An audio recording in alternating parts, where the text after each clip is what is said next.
Gloire à Dieu. Levons-nous pour la prière. Père, nous voulons sincèrement te remercier pour ce moment auquel nous sommes parvenus. Nous voulons te dire merci pour ce mini-congrès. Tu nous as amenés ici pour nous façonner.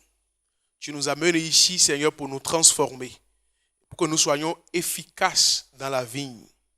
À présent que nous voulons aborder cette session, nous prions, Père, de nous enseigner ta parole et que tu nous donnes la grâce de mettre en pratique tout ce que tu nous diras au nom puissant de Jésus. Nous te confions ce canal que nous utilisons et nous prions que ton Esprit Saint prenne contrôle de toutes choses. Au nom puissant de Jésus, nous avons prié. Amen. Merci, vous pouvez vous asseoir. Et que le Seigneur vous bénisse au nom puissant de Jésus-Christ. Si vous consultez donc vos programmes, ce dont nous voulons parler à présent concerne l'Église. Parce que quand Dieu regarde son Église, il espère que l'Église croisse. Il espère que l'Église grandisse. C'est ce pourquoi justement il a envoyé son Fils Jésus-Christ mourir pour nous. Et si aujourd'hui nous sommes dirigeants dans l'Église, nous devons avoir les mêmes pensées que Jésus. Donc le thème de cette section est enrôler et responsabiliser la jeune génération dans le ministère de l'Église. Enrôler et responsabiliser la jeune génération dans le ministère de l'Église. Nous allons lire un passage des Saintes Écritures dans 1 Timothée chapitre 4 du verset 12 au verset 16. Ouvre ta Bible avec moi. 1 Timothée chapitre 4 du verset 12 au verset 16. Que personne ne méprise ta jeunesse, mais sois un modèle pour les fidèles, en parole, en conduite, en charité, en foi, en pureté. Jusqu'à ce que je vienne, applique-toi à la lecture, à l'exhortation, à l'enseignement. Ne néglige pas le don qui est en toi et qui t'a été donné par prophétie avec l'imposition des mains de l'assemblée des anciens. Occupe-toi de ces choses. Donne-toi tout entier à elles, afin que tes progrès soient évidents pour tous. Veille sur toi-même et sur ton enseignement. Persévère dans ces choses, car en agissant ainsi, tu te sauveras toi-même et tu sauveras ceux qui t'écoutent. Que le Seigneur bénisse la lecture de sa parole. Là, nous voyons le jeune Timothée qui était auprès de son mentor, l'apôtre Paul. Il était un jeune converti, donc issu d'une famille mixte, c'est-à-dire la mère est juive et c'est plus tard qu'elle est devenue chrétienne et son papa était grec. Donc il est issu d'une famille chrétienne, ça ne l'a pas empêché, donc l'apôtre Paul, qui était un responsable d'église, de l'enrôler et de le responsabiliser, bien qu'il soit jeune. Parce que l'apôtre, en ce moment, a vu l'avenir de ce jeune homme-là.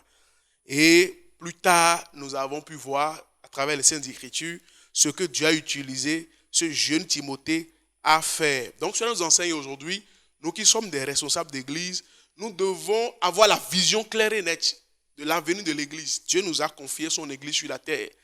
Qu'est-ce qui va se passer 5 ans, 10 ans, 50 ans, 60 ans, 100 ans, si Jésus tardait son arrivée?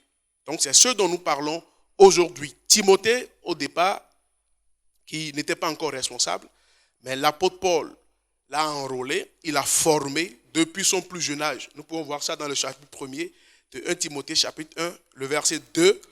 Il dit à Timothée, mon enfant légitime en la foi. Mon enfant légitime en la foi. D'accord? Que la grâce, la miséricorde et la paix te soient données de la part de Dieu, le Père et de Jésus-Christ, notre Seigneur. Donc, il a encadré, il a formé de son jeune âge jusqu'à ce qu'il ne soit nommé évêque de l'Église. L'Église d'Éphèse, dans le verset 3 maintenant, il dit, je te rappelle l'exhortation que je te fis à mon départ pour la Macédoine, lorsque je t'engageai à rester à Éphèse. Il n'est pas tombé du ciel, mais il a été formé. Donc l'apôtre Paul l'a enrôlé, l'apôtre Paul l'a formé. de son plus jeune âge jusqu'à ce qu'il ne devienne un grand responsable, un révérend dans l'église, un évêque dans l'église. Donc aujourd'hui, nous-mêmes devons avoir les mêmes dispositions de cœur pour penser donc à l'avenir de l'église. Les statistiques ont montré que les jeunes occupent un grand nombre dans l'église. Si nous allons vous donner les chiffres, vous allez comprendre clairement que nous devons investir dans la jeunesse de l'église pour qu'après, nous ne regrettions pas. Dans le monde entier, les nations commencent à s'inquiéter de la façon dont la population vieillit. Ça affecte donc plusieurs compartiments du monde entier. Vous allez voir l'armée, l'économie et diverses compositions sociales des nations. Du coup, ils ont commencé par changer de stratégie. Le monde réfléchit au jour le jour pour commencer par enrôler les jeunes. Et vous allez voir, dans la plupart des nations qui se respectent, ils mettent l'emphase sur l'enrôlement, soit dans l'armée ou dans les fonctions clés de la nation, et à la formation de ces jeunes. Donc, nous devons, en tant qu'Église, faire mieux et plus. Si le monde réfléchit, nous devons réfléchir plus que ça pour que les jeunes dans l'Église aujourd'hui donc soient enrôlés, qu'ils soient formés et qu'ils deviennent très utiles donc pour l'Église de Dieu. C'est ce que Paul a vu. Il était conscient donc de l'importance du choix de ses collaborateurs et de la réalité de préparer les jeunes au leadership. Il a compris cela. Donc, la vie de Timothée que nous avons lu, donc dans 1 Timothée, témoigne vraiment de l'importance de l'enrôlement et de la formation. Ça a des avantages clés. Parce que quand vous formez les jeunes aujourd'hui, vous verrez que l'Église va continuer toujours dans les mêmes enseignements. L'Église va continuer toujours dans les mêmes assurances. L'Église va grandir et croître. Nous avons fêté la dernière fois 50 ans de ministère à la vie profonde, n'est-ce pas, depuis 1973. 1973 à 2023, ça fait 50 ans. Quand nous allons compter encore 50 ans, 100 ans après, tous ceux que je vois ici ce soir, plusieurs d'entre nous ne seront plus ici.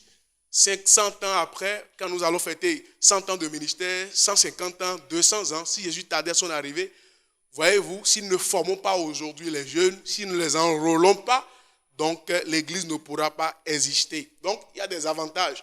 Quand nous enrôlons, nous formons les jeunes, les saints donc seront multipliés. En ce temps, le jeune Timothée, il était saint devant le Seigneur parce qu'il a appris à craindre le Seigneur. Quand nous enrôlons les jeunes et que nous les formons, il y a l'extension de l'évangile. Vous allez voir que l'Église va grandir, l'Église va croître. Il y aura donc la sincérité ministérielle. Parce que les jeunes ne voudront jamais déplacer les anciennes bornes. La formation qu'on leur a donnée, ils vont garder le pli, ils vont poursuivre et ils vont grandir. Ma prière est que le Seigneur nous donne cette même vision au nom puissant de Jésus. 3 points nous allons considérer donc, dans cette section de stratégie de croissance de l'Église. Premièrement, nous allons parler des tendances visionnaires de l'engagement des jeunes dans le ministère. Les tendances visionnaires de l'engagement des jeunes dans le ministère.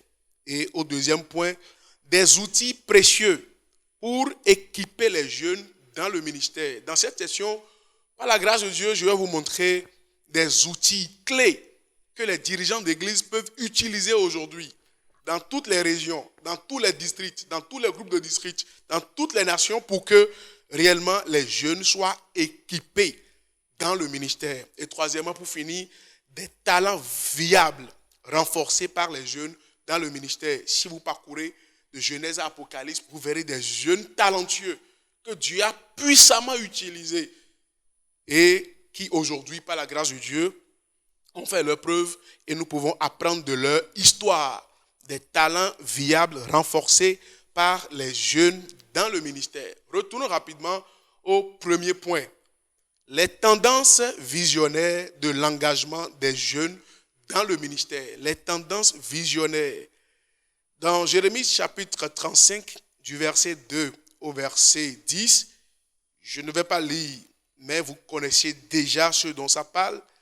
Jérémie chapitre 35, je ne vais pas tout lire. C'est du verset 2 au verset 10 que j'ai préparé pour vous, que vous pourrez lire après. Mais je voudrais vous faire ressortir ici la conviction de ces gens-là. Dans le chapitre 35, du verset 2 au verset 10, parlant des Récabites. D'accord?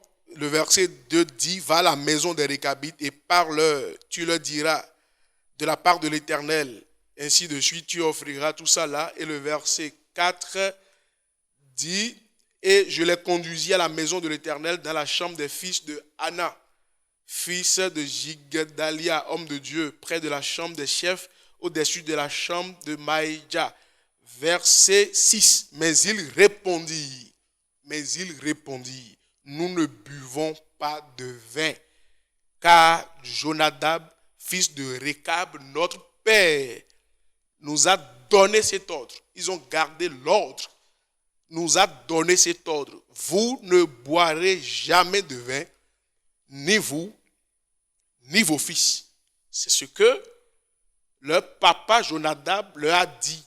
Il dit, Jonadab, fils de Rekab, notre père, nous a donné cet ordre.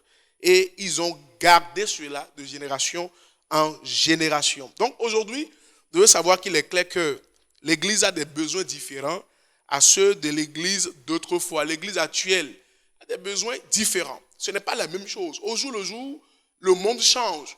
Et si nous ne pensons pas autrement, vous allez voir que la conviction dont nous parlons aujourd'hui, 15 ans, 20 ans, 100 ans après, cette conviction va disparaître. Tout ce qui concerne les doctrines cardinales sur lesquelles nous mettons l'emphase aujourd'hui, si les jeunes ne sont pas là, à qui nous allons transmettre cela, quelques années après, ça va disparaître. De nouvelles sections aujourd'hui naissent dans l'Église parce que le monde grandit. Le monde n'est pas statique. Donc également l'Église ne doit pas être statique. Donc il est indispensable que nous fassions appel à ces jeunes-là dans l'Église pour les enrôler et pour les former dans le ministère. Alors, ces tendances aujourd'hui dont nous parlons sont dans plusieurs domaines. Et pour assurer aujourd'hui l'avenir de l'Église, il y a un certain nombre de choses que nous devons faire en tant que responsables de l'Église, où que tu sois. Premièrement, le modèle que tu dois suivre, c'est de saisir les jeunes. Ce modèle, c'est saisissez-les. Nous devons saisir les jeunes. Proverbe 22, verset 6 dit, instruis l'enfant sur la voie qu'il doit suivre. Et quand il va grandir, il ne va point s'en détourner.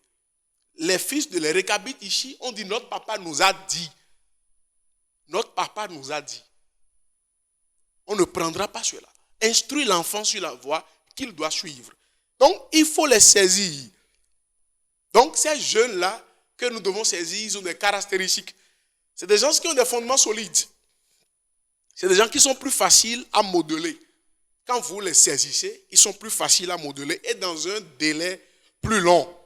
Parce qu'au fur et à mesure que vous serez en train de travailler, ils seront en train de grandir, vous serez en train de travailler sur eux. Et ils vont garder cette conviction-là jusqu'à l'âge adulte. Autre modèle également, c'est le modèle saisissez-les de force. Qu'est-ce que cela voudra dire? Les caractéristiques que cela implique, ils sont bien établis et plusieurs peuvent être difficilement adaptables. Mais il faut les saisir de force. Si au départ, ces jeunes-là, aujourd'hui, qui se retrouvent dans nos églises, avaient déjà des convictions avant de venir, si aujourd'hui vous leur parlez, vous allez comprendre qu'ils ne vont pas céder du coup. Donc, la stratégie, le modèle que nous devons appliquer à ces jeunes-là, c'est qu'il faut les saisir de force, sachant que avec le temps, tous les mauvais plis qu'ils ont déjà pris, que ces plis-là vont disparaître. Parce que ces jeunes-là sont capables d'atteindre des objectifs plus rapidement. S'ils sont convaincus, c'est fini. Aujourd'hui, les adultes de l'Église seront tranquilles et le ministère sera en train de grandir, le ministère sera en train de progresser. Il y a un autre modèle sur lequel nous devons nous appuyer également, c'est le modèle saisissez-les étant brisés. Saisissez-les étant brisés. Là, nous pouvons voir ça dans 1 Samuel chapitre 22. 1 Samuel chapitre 22, le verset 1er et le verset 2. 1 Samuel 22, verset 1er, verset 2. David partit de là et se sauvant dans la caverne d'Adulam, ses frères et toute la maison de son père la prirent et il descendit vers lui. Tous ceux qui se trouvaient dans la détresse, qui avaient des créanciers ou qui étaient mécontents se rassemblaient auprès de lui et il devint leur chef. Ainsi se joignit à lui environ 400 hommes, plus jeunes, il était petit en ce moment-là, mais des grandes personnes pouvaient donc s'assembler autour de lui. Alors, saisissez-les étant brisés. Les caractéristiques de ces jeunes-là, c'est qu'ils sont confus, Et ils peuvent avoir besoin d'un certain temps pour se remettre des différents états d'âme qu'ils peuvent ressentir. Quand ils viennent dans nos assemblées, peut-être d'autres sont venus parce qu'ils ont été trahis dans des congrégations chrétiennes. Ils ont été trahis dans le monde. Alors, nous devons les saisir étant brisés. Ils sont brisés. Donc, et par la prière, le Seigneur va les transformer et nous allons les utiliser pour la gloire de Dieu. Un autre modèle, c'est le modèle saisissez-les dans les difficultés. Ils savent ce qu'il faut faire, mais actuellement, ils sont découragés par leur incapacité à atteindre leurs objectifs. Et plusieurs sont là dans nos églises que nous connaissons, des jeunes comme ça, qui ont de grands talents, ils ont des habiletés, mais ils ne savent pas comment y parvenir. Donc, c'est les anciens de l'église, les aînés dans l'église qui doivent les saisir dans les difficultés. Ce n'est pas quand tout est parfait. Je l'ai dit en introduction que l'apôtre Paul n'a pas attendu que Timothée descende du ciel. Timothée n'est pas tombé du ciel. Il a commencé par l'utiliser, non. Mais Timothée, il a formé, il a enrôlé, il a responsabilisé. Et plus tard, il est devenu un grand responsable d'église. Donc, c'est dans les difficultés, lorsque les jeunes sont souffrants, ils sont dans les difficultés que nous devons les saisir. Parce qu'ils sont très talentueux et si nous les travaillons bien, ils seront très utiles. Ils sont conscients de l'objectif, mais ils ne savent pas comment donc y parvenir. Un autre modèle, c'est le modèle saisissez-les à bout de souffle. Ces jeunes-là, c'est des jeunes qui sont épuisés. Et ils ont épuisé également leurs ressources. Ils sont fatigués. Ils sont à bout de souffle. Ils estiment qu'ils ne sont pas bons. Ils estiment qu'ils ne sont rien, qu'ils sont sans valeur. Donc, nous qui sommes responsables, nous devons donc enrôler ces jeunes-là pour faire ressortir les capacités, les potentialités qui sont en eux. Un autre modèle, c'est le modèle saisissez-les de façon simple. Ces jeunes, la plupart d'entre eux, sont des naïfs, sans coordination et sans plan stratégique. Ils sont comme ça, ils suivent le mouvement. Quand on leur dit aujourd'hui, ah voilà, c'est là où nous devons aller, rapidement ils suivent. Ils suivent la majorité. Ils sont naïfs. Nous devons les saisir de façon simple. Et ils vivent au jour le jour et ils ont une morale élevée, sans craindre les préjugés qui peuvent exister. C'est comme ça qu'ils vivent. Donc, c'est nous qui devons avoir cette vision-là pour les saisir. Donc, il est important que nous protégions donc leur innocence, tout en veillant à ce qu'ils comprennent que la vie est un combat qu'il faut mener et gagner. Une autre stratégie, c'est le modèle saisissez ceux qui ont réussi. Saisissez ceux qui ont réussi. Là, il s'agit des jeunes qui sont acclamés par la société, des jeunes à succès. Ces gens-là, ils sont conscients de leurs capacités et ils peuvent se révéler au monde. Nous devons les saisir.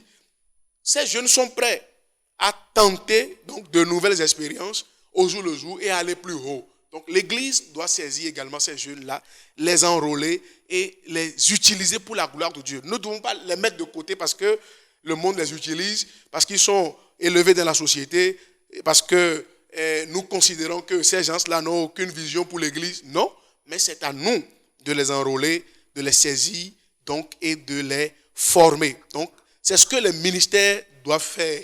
Ils doivent utiliser cette stratégie pour que l'Église que le Seigneur Jésus nous a confiée, cette Église prospère et qu'elle grandisse. Ma prière est que quand nous allons les mettre en application, l'Église de Dieu va grandir au nom puissant de Jésus-Christ. Abordons le deuxième point pour parler des outils précieux pour équiper les jeunes dans le ministère. Là, vous serez encore très attentifs parce que vous allez les exploiter dans vos églises, soit districts, dans vos groupes de districts, dans vos régions, dans vos nations. C'est des outils précieux que nous allons utiliser pour équiper les jeunes dans le ministère. Dans Ésaïe 43, le livre d'Ésaïe, chapitre 43, le verset 5, la Bible dit, Ésaïe 43, le verset 5, « Ne crains rien car je suis avec toi, je ramènerai de l'Orient ta race et je te rassemblerai de l'Occident. » Je reprends le verset. « Il ne crains rien car je suis avec toi. Je ramènerai de l'Orient ta race et je te rassemblerai de l'Occident. Et le verset 6 dit, je dirai au septentrion, donne, et au midi, ne retiens pas. Fais venir mes fils des pays lointains et mes filles de l'extrémité de la terre, tous ceux qui s'appellent de mon nom et que j'ai créé pour ma gloire, que j'ai formé et que j'ai fait. Le Seigneur a encore plusieurs personnes dans le monde et il voudrait qu'on les atteigne, qu'on aille les voir et qu'on les enrôle, qu'on les forme, qu'ils soient efficaces. Donc, il est très important de mettre en place des stratégies pour s'assurer que nos jeunes sont capables de devenir de grandes choses demain. Et tous ces jeunes-là qui ont quitté l'église, qui ont quitté la foi, parce que nous avons mal agi, nous n'avons pas pu les travailler, nous n'avons pas pu les enrôler, nous n'avons pas lu ce que le Seigneur a déposé en eux. Ces jeunes-là peuvent revenir. Tous ceux qui ont fait fausse route, ils vont réaliser le plan de Dieu pour leur vie. Il y a plusieurs qui n'avaient pas envie de quitter, mais du fait que les dirigeants d'église n'ont pas décelé dans la vie de ces jeunes-là, ceux dont ils sont capables, ils se sont dit, bon, je ne vaux rien, et ils sont partis et le diable les utilise aujourd'hui pour sa gloire. Donc, c'est des stratégies, des outils que nous devons mettre en place pour avoir de bons résultats. Et voici donc ces outils que les responsables d'église, les dirigeants à divers niveaux, soit dans la cellule de soins de maison, tous doivent utiliser pour que l'église de Dieu se réveille à travers la jeune génération. Premièrement, il faut reconnaître et renforcer.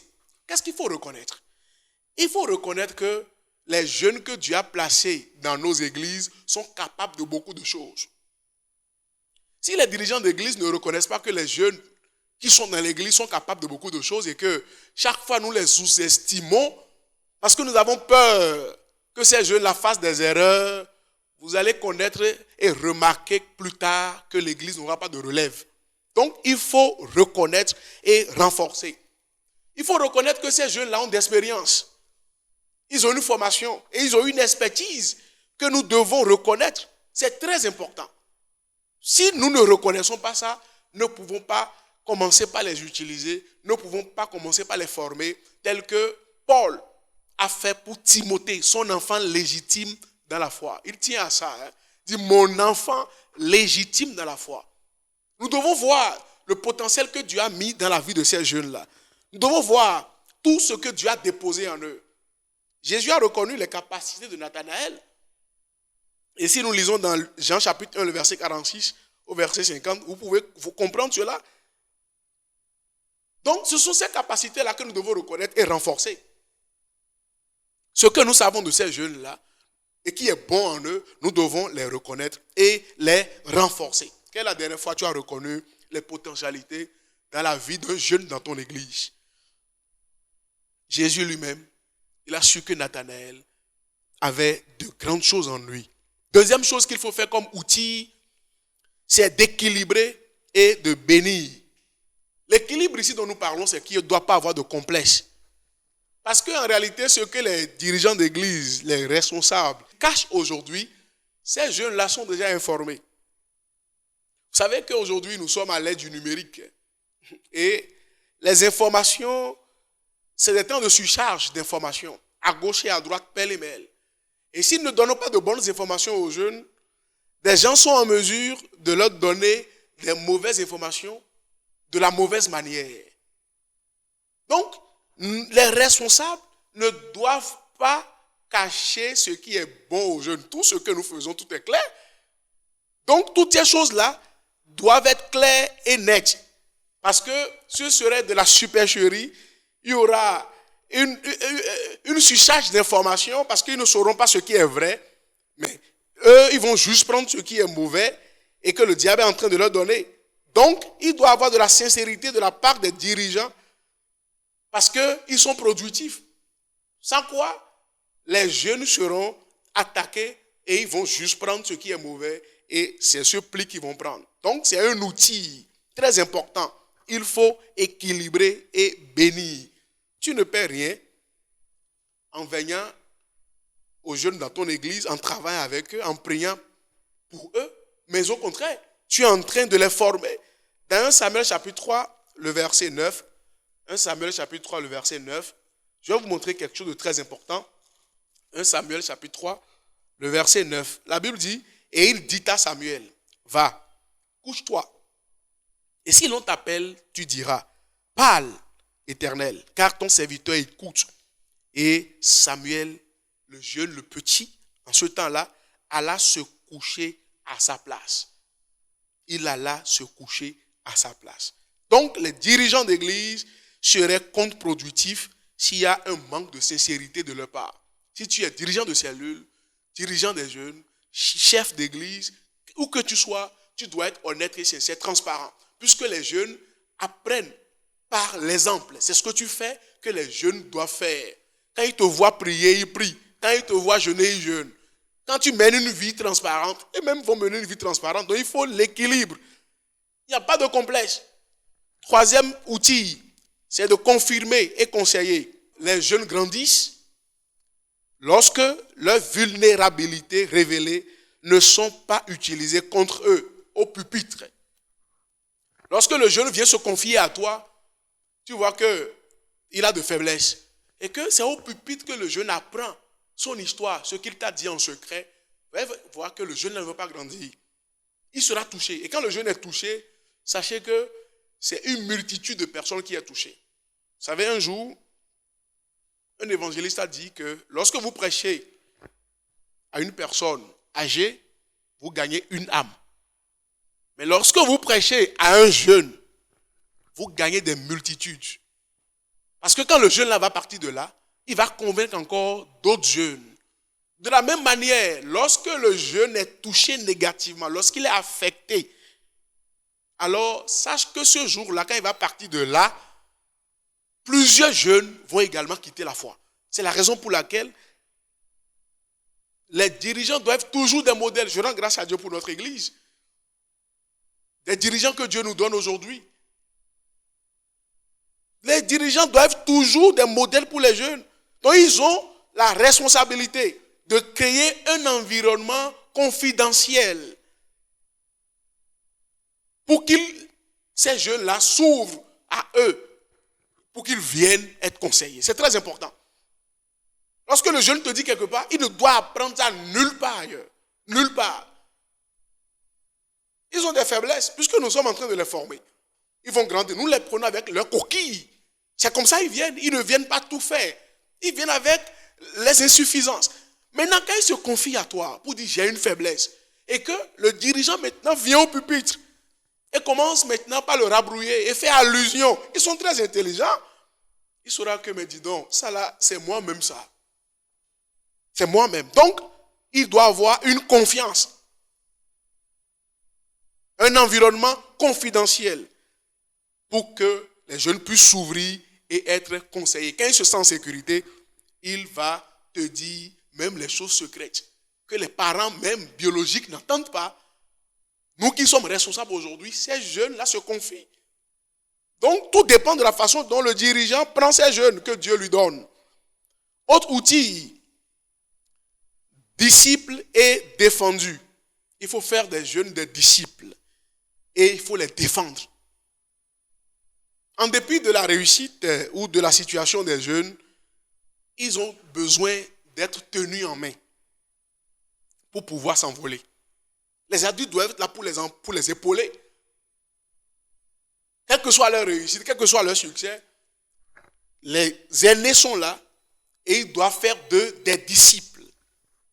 Non seulement des disciples, mais ils doivent les confier à des personnes compétentes pour qu'ils les encadrent. Les confier à des personnes compétentes. Et être sûr que ces gens-là sont en train de faire le travail pour qu'ils les encadrent. Et également, il doit les défendre. Lorsque des prédateurs internes ou externes vont venir pour vouloir attaquer ces jeunes, alors ils doivent les défendre. Lorsque des gens chercheront à détruire leur confiance, puisque ce qui est sûr, quand ces jeunes-là vont commencer par être formés, des prédateurs internes vont venir. Des gens qui n'ont aucune vision de l'avenir, ou des prédateurs externes également vont venir. Mais les dirigeants sont là pour pouvoir défendre et protéger ces jeunes. Autre stratégie, autre outil, c'est encourager l'esprit d'entreprise. Encourager l'esprit d'entreprise.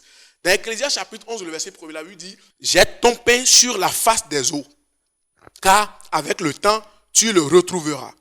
Jette ton pain sur la face des eaux, car avec le temps, tu le retrouveras. Si aujourd'hui, nous n'investissons pas dans la vie de ces jeunes, il n'y a rien que nous puissions réclamer demain. C'est ce que nous donnons, que nous reprenons.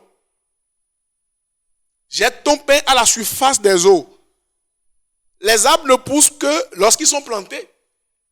Si tu ne plantes pas un arbre, si tu ne mets pas en terre un arbre, ils ne peuvent pas pousser. De la même manière, les oiseaux également ne volent pas à l'intérieur d'un nid. Si on pense garder les jeunes dans un enclos, et c'est de cette façon-là qu'ils seront productifs, nous nous trompons largement. Après avoir construit de bonnes fondations, nous ne devrions pas forcer les jeunes à être limités à nous-mêmes. Ce n'est pas possible. Il doit me ressembler forcément en parole, en tout ce que je fais. Tu lui as montré la bonne voie. Voici le fondement que nous avons posé. Il n'y a pas un autre. Quand il est convaincu et il se donne entièrement, tout ce que le Seigneur a mis en lui doit déployer cela. C'est ça, cet outil, encourager l'esprit d'entreprise. Nous devons les encourager à s'épanouir avec leurs propres dons. Le don de Jean n'est pas le don de Pierre. Le don de Jacqueline n'est pas le don de Asiba. Donc on ne doit pas forcément dire à Jean de faire exactement comme ça. Le jour où Jean ne fera pas ça, on dira, mais attention, il est en train de dérailler. Si nous sommes responsables, nous connaissons la parole de Dieu et que nous leur enseignons les Saintes Écritures, ils savent qu'ils ne doivent pas déplacer les bonnes anciennes. Mais aujourd'hui, le Seigneur a déposé dans la vie de ces jeunes-là plusieurs dons et talents. Et l'Église a besoin de ces jeunes-là pour grandir. Donc, nous devons les encourager et encourager l'esprit d'entreprise. Ce que les jeunes veulent entendre simplement, dis-moi là où je vais aller. Mais ne cherche pas à savoir les stratégies à mettre en place pour y aller. Il va te développer des stratégies extraordinaires. Extraordinaires. Aujourd'hui, dans plusieurs sociétés, vous allez voir aujourd'hui tout ce que les jeunes font. Et l'Église, je rends grâce à Dieu pour ces enseignements qui viennent pour réveiller l'Église de Dieu. Parce que c'est l'Église qui est la lumière du monde. Si aujourd'hui, il y a une guerre contre les gaillements dans le monde, ceux qui volent l'État à travers l'Internet. L'Internet aujourd'hui, il y a plusieurs personnes âgées qui ont du mal à l'exploiter. Et quand vous demandez aux jeunes comment ça se passe, en quelques secondes, ils vont vous descendre des stratégies pour que l'Église grandisse. Mais nous devons prendre le bon côté et l'exploiter. Ces jeunes-là qui sont dans le monde et que nous appelons communément gaïman, mais dis donc, c'est le mauvais côté là qui les pousse à voler, qui est très grave. Sans quoi, en termes d'intelligence, ils sont très intelligents. C'est des gens qui passent du temps à réfléchir sur des stratégies, qui passent du temps à réfléchir. Comment ça va se faire? Quand on met A sur B, quel résultat ça va donner? Ils s'enferment entre amis sur un bon moment pour réfléchir. Mais nous, en tant qu'enfants de Dieu, lorsque Dieu nous donne la grâce de tomber sur un genou comme ça dans l'église, mais c'est une ressource. Lorsque nous le gagnons à Christ et qu'il naît de nouveau, il va utiliser son intelligence pour la croissance de l'église. Ils sont très jeunes et ils sont très intelligents. L'esprit d'entreprise, c'est de les laisser maintenant se développer. Ne pas les enfermer pour dire j'ai la même mise sur eux et que maintenant c'est pour qu'ils n'aillent pas ailleurs. Là où tu dis qu'ils n'aillent pas ailleurs, ils savent déjà ce qui est là-bas.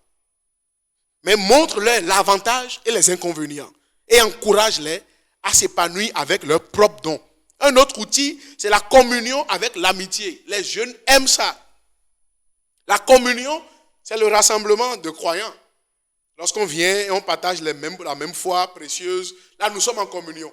Maintenant, l'amitié, c'est la confiance mutuelle existant entre deux ou plusieurs individus.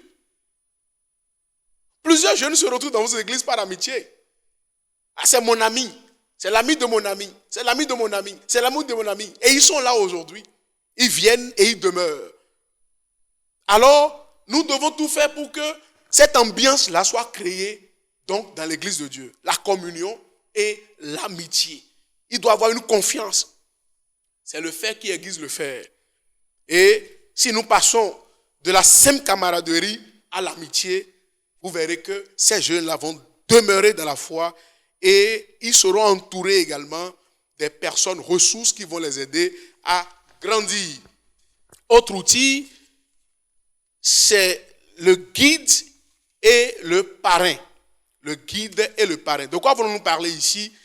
Quand nous lisons dans 1 Roi chapitre 19, du verset 16 au verset 19, ça nous montre clairement comment Dieu a préparé des successeurs. Dieu a préparé un successeur pour Élie. Et nous parlons souvent d'Élie et d'Élisée. Mais c'est parce qu'ils ont respecté les principes divinement établis. Avant que Élisée ne remplace Élie, que nous le disons, nous chantons aujourd'hui, c'est parce qu'ils sont restés côte à côte. Il y a un guide devant et l'autre dit que je suis à côté de lui. Et il le prépare. Dieu a déjà préparé un successeur à Élie depuis. Et il a insisté pour qu'Élie le prépare. Il a insisté pour qu'Élie le prépare. Cela implique de le guider, de le préparer aux exigences et aux protocoles du leadership. Malheureusement, plusieurs échouent sur ce point. On ne veut pas passer la main à quelqu'un parce qu'on n'a pas confiance. Et c'est dans plusieurs sociétés. On pense que c'est ce que je connais qui est bon et c'est tout. Et par conséquent, j'ai peur que si je passe la main, que ça s'effondre. Là, si Dieu t'a fait grâce et que tu es dirigeant d'église, de cellule, de zone, de groupe, et que par la grâce de Dieu, tu n'as pas pu former quelqu'un durant tout ton mandat, et tu ne peux pas avoir confiance en cette personne, là, le ministère là, n'a pas réussi. Autre chose, il faut écouter et aider. Il faut écouter et aider. Si nous ne mettons pas en place une plateforme pour écouter les jeunes, afin de les aider à accomplir et à réaliser leurs rêves, là, le Seigneur ne sera pas content, puisque la pression exercée par la poursuite de leurs rêves les poussera à chercher d'autres solutions dehors. Ils ont un rêve et ils veulent atteindre cet objectif-là. Ça va les pousser à atteindre d'autres objectifs. C'est là ce que nous perdons certains jeunes. Nous sommes dirigeants. Il y a des jeunes qu'on a connus, mais à un moment donné, il y a la pression dehors, des amis qui les invitent. D'autres sont avec nous, mais ils sont encore ailleurs. Mais qu'est-ce qui les pousse à aller ailleurs? Nous devons chercher cela et les écouter. Mon ami, qu'est-ce qui te manque? Pourquoi? Parfois, je te vois ici, je te vois là-bas, je te vois là, je te vois là. Qu'est-ce qui te manque en réalité? Et ça dit, il n'y a pas une confiance. Il faut les écouter et les aider. Sinon, ils vont chercher d'autres solutions ailleurs. Autre outil, c'est inspirer et motiver. Lorsque nous inspirons les jeunes et qu'ils sont capables de tenir leurs promesses, nous devons apprendre à mettre en place un mécanisme de récompense adéquat. Lorsque le jeune te dit que par la grâce de Dieu, papa, tout ce que tu m'enseignes, je suis prêt à mettre cela en pratique, je suis béni par ton enseignement, toutes les fois que je viens dans ce district-là, le Seigneur me transforme, le Seigneur me travaille, et qu'il te fait une promesse. C'est parce qu'il voit que toi-même qui es devant, tu es un modèle. Je l'ai dit que les jeunes n'apprennent pas l'exemple. Ce n'est pas ce que nous disons qui touche les jeunes forcément, mais c'est ce que nous faisons. C'est pour ça Paul a dit à Timothée, sois toi-même un modèle aux autres.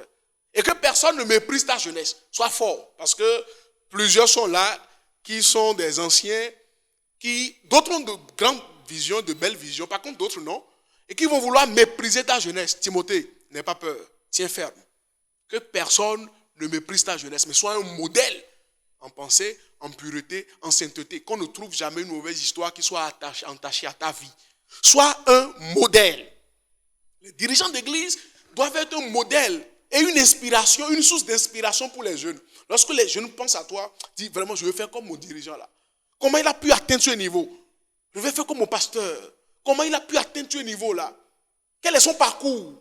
Ils veulent lire, ils veulent voir. Ils veulent être inspirés. Alors, quand toi-même, tu vois qu'il y a des jeunes comme ça que Dieu t'a confiés, les récompenses que tu peux leur donner simplement, ça a plusieurs formes. Tu leur changes, si tu leur as confié une petite activité, tu peux maintenant leur confier de grandes activités. Et petit à petit, tu commences par grandir avec eux. Eux-mêmes, ils voient, au départ, c'est des petites tâches que tu leur confiais. Mais maintenant qu'ils ont fait preuve de fidélité, de confiance, tu commences par les enrôler, tu commences par leur confier maintenant de grandes responsabilités. Et là, étant assis, tu vois que par la grâce de Dieu, tout se passe bien. Tu es là, tu es content d'avoir formé et enrôlé, d'avoir enrôlé, formé ces jeunes-là qui, sous tes yeux, sont en train de faire des exploits. Autre chose qui est outil, juger avec justice. C'est très essentiel de faire preuve d'empathie en matière de justice et de tenir compte du poids de la sanction. C'est vrai. Nous parlons de la jeunesse, et il y a beaucoup de choses qui se passent. Maintenant, lorsque le dirigeant veut sanctionner le jeune, il doit tenir compte du poids de la sanction. Parce que le plus souvent, les jeunes qui sont punis à tort défendent de devenir plus rebelles. Lorsque le jeune voit que ce n'est pas convaincant, c'est-à-dire ce qu'il a fait et la sanction qu'on lui applique, quand on compare ça, l'écart est grand, et il voit que mais il n'a rien fait, mais on l'accuse injustement. Et il n'y a personne à qui se plaindre. Il n'y a personne dans l'église qui dit vraiment, je sens une injustice. Pasteur, je sens une injustice. Personne pour l'écouter, tout le monde dit non, va te chercher ailleurs. Tu n'es pas pur, tu es un pécheur. Et tout le monde le rabrouille de cette façon-là. Les expériences ont montré que quand ce jeune sera convaincu du châtiment qu'on lui a donné et que c'est injuste, il ne va pas demeurer dans la foi. Le diable va le récupérer. Et en partant, tenez-vous tranquille, il ne partira pas seul. Il partira avec ses amis. Il partira avec ses frères. Et il ne part pas de l'église seul. Il part de la foi chrétienne. Il part de la foi. Or, Christ dit qu'il nous a confié des âmes. Un jour, nous allons lui rendre compte. S'il nous a confié 10 et qu'au dernier jour, on dit nous avons perdu 5, quel compte nous rendons à Dieu de cette façon? Jésus dit, Père, tous ceux que tu m'as donnés, je n'ai perdu aucun d'eux, à part le fils de perdition. Il voulait parler de Judas Iscariote. En dehors de lui, et dont toi tu maîtrises le cas, je n'ai perdu aucun. Il a tout fait pour garder toutes les âmes que Dieu lui a données. C'est vrai, nous n'allons pas tolérer le mal et le péché, ça c'est clair. Mais le châtiment doit être juste et équitable. Le châtiment doit être juste et équitable. Il faut éviter de prendre des décisions hâtives. Dirigeants, c'est des outils que nous devons utiliser pour que l'église croisse, l'église grandisse. Nous devons tout faire pour réfléchir et ne pas prendre des décisions à la hâte sans avoir entendu toutes les parties et conclure. Lui, il est comme ça, le frère, comme ça, le frère. Quel que soit leur lien de parenté, nous devons être impartials et savoir que nous sommes là pour punir le mal. On ne doit pas laisser passer le péché. Mais le jeune doit être convaincu de ce qu'il a fait. Ça, la Bible condamne cela. Ça ne se fait pas. Quand il est convaincu, il va à genoux, il prie, Dieu va le transformer, mais tu pries pour lui. Mais quand il voit que c'est une injustice et que personne n'est là pour l'écouter, on est en train de marcher sur lui. Lui-même, il n'est pas convaincu. Alors, nous allons perdre ces jeunes-là et l'église ne pourra pas grandir. Donc, la façon dont les dirigeants et les membres traitent les enfants de leurs dirigeants est devenu un point sensible dans le ministère. Ah, c'est l'enfant de mon dirigeant de cellule. C'est l'enfant du pasteur. C'est l'enfant de telle coordinatrice. Et par conséquent, quand il fait mal, personne ne dit. On se tait. Il faut que ça cesse. Par la grâce de Dieu, si un jeune fait mal, l'église a toujours puni. L'église va toujours continuer par jouer son rôle. Les aînés doivent toujours continuer par jouer leur rôle. Mais montrer à ce jeune-là ce qu'il a fait et qu'il soit convaincu. Et juger avec justice. Parce qu'il y a plusieurs jeunes qui souffrent parfois d'injustice et ils n'ont nulle part où se plaignent. Autre outil, c'est maintenir la gentillesse. Il faut maintenir la gentillesse. Je vais aller à un autre outil très rapidement à cause du temps. Il faut diriger avec amour. Diriger avec amour. On ne saurait trop insister sur l'amour. Il faut faire preuve d'un amour authentique et non d'un amour ponctuel. Quelle est la dernière fois les jeunes dans ton église t'ont vu sourire? Ou rire d'ailleurs. Pourquoi pas? Le pasteur qui a ri aujourd'hui avec nous. Le pasteur nous a serré la main. Le pasteur aujourd'hui vraiment a souri avec nous. Un amour continu est un signe de loyauté.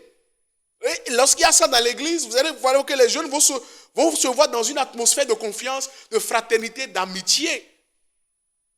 Et comme les pigeons, quand ils viennent et ils trouvent quelque chose qui est sucré, soit de l'eau sucrée, vous allez voir quand ces pigeons vont sortir, le soir là, ils viendront encore avec d'autres pigeons dormir chez vous. Nombreux. Donc quand le jeune va voir que mais il y a l'atmosphère ici, on est à l'aise et qu'on nous enseigne la parole de Dieu, on nous montre la voie à suivre et on s'intéresse de nous, mais dis donc, le jeune va demeurer dans la foi et nous pourrons l'utiliser pour la gloire de Dieu. Autre chose, il faut être un mentor mémorable. Le mentorat consiste à s'assurer que l'expérience, les connaissances et les contacts des dirigeants sont transmis aux plus jeunes. Je rends grâce à Dieu, je le dis et je le répète, pour les dirigeants que Dieu nous a donnés dans cette église. Lorsque tu as un bon mentor, le jeune va toujours se rappeler de toi. Toujours. En encadrant les jeunes, il faut créer des souvenirs afin de leur rappeler leurs rêves. Il faut leur créer des souvenirs. Oh, quand j'étais avec tel dirigeant, quand j'étais avec mon pasteur, quand j'étais dans tel centre, quand j'étais dans telle région, je sais comment mon pasteur se préoccupait de moi. C'est ça le mentorat. Il ne faut pas utiliser uniquement les mots, mais il faut laisser des traces indélébiles. Qu'est-ce que tu as touché dans la vie de ce jeune? Dans l'église. Et aujourd'hui, il est devenu un grand dirigeant. C'est ça, le mentorat mémorable. Nous rendons grâce à Dieu parce que nous avons bénéficié de ce mentorat de plusieurs années dans cette église. Qui ont touché notre vie et ils continuent toujours par nous toucher. Et qui ont laissé des empreintes sur notre vie. Et le Seigneur voudrait que tous les dirigeants fassent de même. Tous les dirigeants fassent de même. Qu'ils touchent la vie des jeunes dans l'église.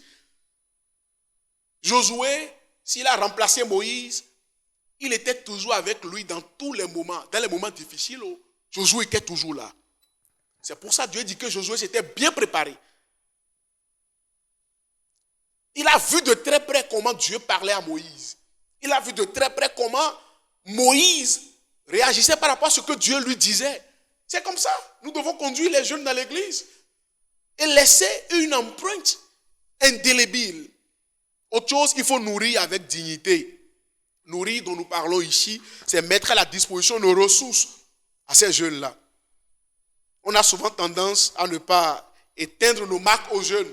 On considère seulement les aînés, les adultes dans l'église, les adultes, parce qu'on dit que bon, pour la plupart des jeunes, si ce n'est pas des jeunes professionnels, donc les autres jeunes n'ont rien à nous apporter. Les élèves, qu'est-ce qu'ils vont nous apporter dans l'église? Les étudiants, qu'est-ce qu'ils vont nous apporter? Oh, c'est une erreur. C'est une erreur parce que l'église grandit et nous devons penser à demain. L'église grandit, le monde change. Donc nous devons nourrir avec dignité et prendre soin de ces jeunes-là. Autre chose, comme outil, il faut offrir des opportunités avec franchise. Il faut offrir des opportunités. Voici Mardochée. Vous connaissez très bien son histoire, qui est l'oncle d'Esther, une jeune reine. Malgré son âge et son expérience, a créé une ouverture qui a permis la délivrance des Juifs. En ce temps-là, c'est Mardochée que Dieu a utilisé, qui a su mettre au profit Esther. Aujourd'hui, il y a des aînés qui ne se préoccupent pas des jeunes dans l'église. Ils ne se préoccupent pas. Ils n'offrent pas des opportunités. La seule chose qu'ils savent, tu es où? Viens me faire ceci. Tu es où? Tu es où? La seule chose, nous devons corriger. Il faut offrir des opportunités, sincèrement, avec franchise. Fais comme Mardochée. Et si par la grâce de Dieu te fait grâce et que tu es élevé dans la société, il faut penser aux jeunes dans l'église. Les opportunités transfèrent leur sang. Il faut t'inquiéter de ces jeunes-là, de leur devenir, de leur avenir. C'est l'enrôlement, c'est la formation. Autre chose, il faut prier avec persévérance. La prière est la clé et elle n'échoue jamais. Il faut prier pour ces jeunes. Passer assez de temps pour aller prier délibérément, pour entendre la voix de Dieu au sujet des jeunes dans l'église. Il faut entendre la voix de Dieu. Il faut voir plus loin la grâce que Dieu a déposée sur ces jeunes. Autre chose, il faut poser des questions utiles. Interroger les jeunes. Il faut les interroger sur leur projet. Interroge-les, questionne-les. Sur leur projet, toi, qu'est-ce que tu veux devenir? Qu'est-ce que tu veux faire? Et vous allez comprendre que ces jeunes-là seront intéressés par votre ministère, ils seront bénis par votre ministère et ils pourront donc grandir. Posez-les des questions utiles. Ce n'est pas seulement de dire, bon, toi viens ici, tu fais quoi maintenant? Tu es en quelle classe? Et c'est les mêmes questions tout le temps. Quand tu finis de poser la question, tu n'apportes rien. Hein? Ce n'est pas que tu vas à la maison pour réfléchir. Le jeune dit, je suis en 3e, je vais à l'examen. Tu ne pousses pas ta clé, tu as eu quelle moyenne au premier trimestre? Il te dit, je suis à l'université. Tu as déjà soutenu, tu fais quoi? C'est des questions objectives, des questions utiles qu'il faut poser. Pas des questions simplement qui ne sont pas franches. C'est pas franc. C'est juste, toi tu fais quoi? Tu t'es marié? Ah, tu ne t'es pas marié? Depuis là, c'est fini. Tu le laisses continuer son chemin. Qu'est-ce que tu es en train de faire pour l'aider dans son mariage? Qu'est-ce que tu apportes à sa vie? Est-ce que c'est une question utile? Ça serait utile lorsque tu l'accompagnes. Ah, pourquoi? As-tu une difficulté? Je réalise que tu es dans l'église il y a longtemps. Tu as 35 ans. Tu n'es pas marié. Pourquoi? Passe me voir. J'ai des difficultés. Tu n'as pas encore un bon travail. Tu as fait quelle formation? Ah non, j'ai une connaissance quelque part par rapport à ce que tu as fait. Et je peux te donner un coup de main. C'est ça des questions utiles que les dirigeants comme l'apôtre Paul peuvent poser pour pouvoir tirer les jeunes. Et si nous faisons ça, je vous rassure que l'église va non seulement grandir, mais également l'église aura des jeunes cadres très élevés dans l'église. Très élevés, et vous allez voir l'influence que ça va donner dans le monde. Il faut poser des questions utiles aux jeunes. Autre chose comme outil, il faut reconnaître et respecter. Leur réussite doit être respectée dans leur pays d'origine. Aujourd'hui, il y a des jeunes qui sont respectés dans leur société, mais quand ils viennent à l'église, on les considère simplement comme de simples frères. C'est vrai qu'ils sont des frères. On dit ici, c'est la sainteté. La sainteté, et puis tout le monde est brisé. Et par conséquent, aucun honneur pour ceux qui sont élevés dans la société. La Bible dit, l'honneur à qui cela est dû. Il faut rendre à chacun ce qui lui est dû. L'honneur à celui qui le mérite. Si Dieu a fait grâce aux jeunes et qu'il est élevé dans la société, les chefs d'entreprise, Dieu leur a fait grâce et que ces progrès sont évidents pour tous. Quand ils viennent, il faut reconnaître. Il ne faut pas le prendre en ennemi. Sinon, lui n'est pas sanctifié. Ah, ici, attention, c'est le brisement. C'est le brisement, c'est vrai, mais voilà le même jeune ailleurs sous d'autres cieux. C'est plusieurs personnes qui le servent. Voilà le jeune ailleurs sous d'autres cieux. Quand il donne des ordres, il dit à l'un va, il va, à l'autre viens, il vient. Quand il vient à Christ, alors nous devons donc reconnaître la valeur de ces jeunes-là pour respecter ce que la grâce du Seigneur dans leur vie, pour ne pas les perdre. Parce qu'ils vont à des endroits où ils reçoivent d'honneur et de mérite. Nous ne devons pas mépriser, parce que Jésus même dit qu'un prophète n'est méprisé que dans sa patrie. Même parmi ses parents et parmi ses frères. Donc nous devons donc changer de méthode. Et autre chose, il faut servir avec désintéressement.